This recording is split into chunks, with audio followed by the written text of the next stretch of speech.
Olá, hoje eu venho falar com vocês o início da minha conversão. Ela teve início em 1993.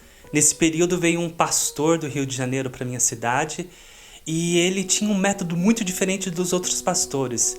E ele tinha o coração voltado aos adolescentes e jovens. E nessa época, muitos jovens se converteram na minha cidade através dele, porque ele tinha o chamado, sabe? Ele tinha uma desenvoltura e, na verdade, o interesse dele nem era falar de Jesus, era relacionar com os adolescentes e jovens.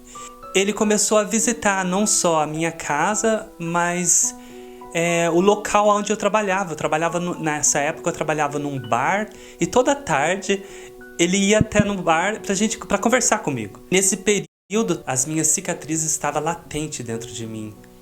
E por anos, debaixo dessa opressão, debaixo dessa nuvem negra, eu não confiava nas pessoas. Eu não tinha amigos, eu era solitário.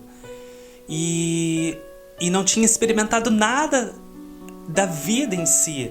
Era simplesmente o meu mundo imaginário. Eu era preso a um mundo imaginário.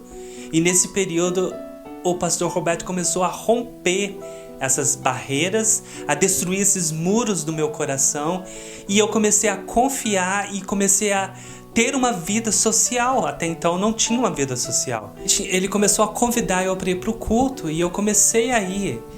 E comecei a ir pelo fato dele ser um amigo, sabe? Ele estava ali como um amigo. E na época eu tinha 14 anos e eu comecei a ter aquela sede por Jesus. Eu tinha anseio por conhecer a Deus.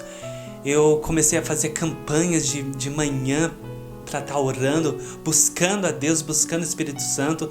No início de 1994 eu me batizei nas águas. E nesse período que eu batizei, esse pastor foi embora da igreja. E nisso toda a igreja sofreu um baque enorme. E nesse período veio um outro pastor.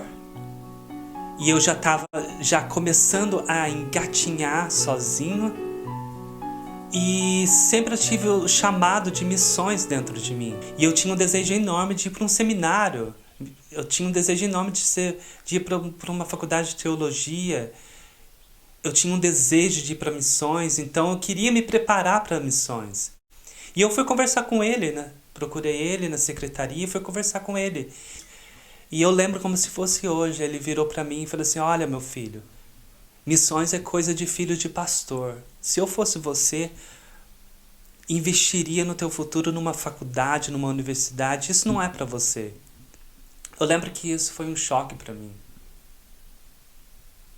E todo o meu mundo foi por água abaixo. E dentro de um período curto, eu acabei saindo da igreja.